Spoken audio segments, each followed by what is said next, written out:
This is Mencari, Australia. Breaking news. This is Mencari News Australia. A dark day for our nation has unfolded at Bondi Beach, where Prime Minister Name has condemned a wanton act of destructive violence that has left at least 16 people dead. Speaking just moments ago alongside the NSW Premier, the Prime Minister labelled the attack an act of pure evil and confirmed it was deliberately targeted at the Jewish community on the first day of Hanukkah. What we saw yesterday was an act of pure evil, an act of anti-Semitism, an act of terrorism on our shores in an iconic Australian location, Bondi Beach, that is associated with joy, associated with families gathering, associated with celebrations, and it is forever tarnished by what has occurred last evening. This was an attack deliberately targeted at the Jewish community on the first day of Hanukkah, which of course should be a joyous celebration, and the Jewish community are hurting today. Today, all Australians wrap our arms around them and say, we stand with you. We will do whatever is necessary to stamp out anti-Semitism. It is a scourge and we will eradicate it together. The Australian Federal Police and ASIO are working closely with New South Wales authorities, and the briefing we've just had, we have had the AFP there, and the AFP Commissioner will return to Australia today. We will dedicate every single resource that is required in responding to this. To the brave responders, first responders, including ordinary citizens who acted yesterday, thank you for what you do. People rushing towards danger to show the best of the Australian character. That's who we are, people who stand up for our values. Flags will fly at half-mast across the country today as we pay our respects to all those lost and all those who have been injured.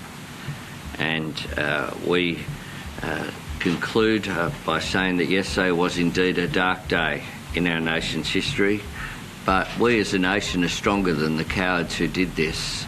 I thank world leaders who have reached out, from President Trump, President Macron, Prime Minister Starmer, others right around the world have reached out to Australia at this time, and we thank you for your sympathy and your solidarity with our values. Australia will never submit to division, violence or hatred, and we will come through this together. We refuse to let them divide us as a nation. Official numbers are devastating. Authorities have confirmed 16 deceased, 15 innocent victims and 1 perpetrator, with 42 others treated in hospitals. The victims range in age from 10 to 87 years old. Police have identified 2 offenders, a 50-year-old male who is deceased and his 24-year-old son, who remains in critical condition under police guard. Crucially, the Prime Minister and Police Commissioner Lanyon revealed the 50-year-old offender held a valid firearms license for approximately 10 years and possessed 6 registered firearms. Police executed search warrants overnight in Bonnyrigg and Campsie, seizing these weapons. 2 improvised explosive devices were also discovered at the scene and rendered safe by bomb disposal units.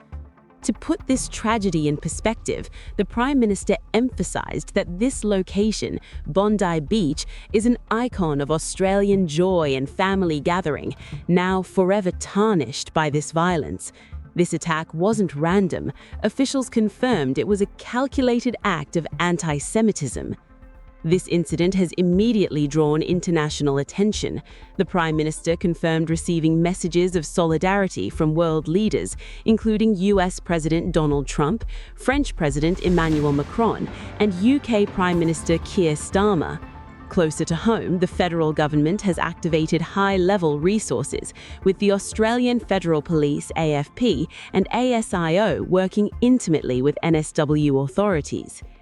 The emotional toll here is immense. The Prime Minister declared that flags will fly at half-mast across the country today as the nation mourns. Addressing the Jewish community directly, the PM stated, "We will do whatever is necessary to stamp out anti-Semitism. It is a scourge and we will eradicate it together." Politically, pressure is already mounting regarding gun laws. When pressed on whether the government failed Jewish Australians, the Prime Minister insisted that authorities do an extraordinary job, but committed to a full investigation. The PM explicitly stated, "If there is any action required in terms of legislative response, we will certainly have it." Meanwhile, NSW police have launched Operation Shelter, deploying over 300 officers to protect Jewish places of worship and high-density suburbs. We are watching closely as Operation ARQS, the Joint Counter-Terrorism Investigation, continues to unfold. For now, the call is for blood donations to the Red Cross to assist the dozens of injured survivors. We'll keep monitoring this story. I'm Michelle Barter, and this is Mencari News Australia. You've been listening to Flashwire, powered by Mencari.com, where facts still matter and stories still mean something. If you believe in independent journalism with impact, hit subscribe and share this episode. Your support keeps truth alive. Breaking. Verified. Australian. When the story breaks, we don't wait. We verify, explain, and bring you the facts straight from the source. Now, Optus has clearly failed here. Optus have failed to put safety first. Company Optus and its parent company Singtel offer commercial. Discussions based as friends and trusting. And part of our discussions, informally as well as the whole formally, world came has together, been to be honest. So many countries that you wouldn't have even thought of it, they came together. The world has come together. Now, we do need to draw a line in the sand when it comes to the protests that we continue to see in this country. The Flashwire is your rapid response breaking news podcast, a stripped down, adrenaline-paced bulletin that drops minutes after major stories break. It's designed for listeners who want accuracy and speed, not noise. Think of it as the audio equivalent of a newsroom's red alert light turning on. Each episode runs under 5 minutes, short enough to drop between scrolls, but packed with verified updates, eyewitness info, expert sound bites, and a forward look at what happens next. No spin. No filler. Just what you need to know and what comes next.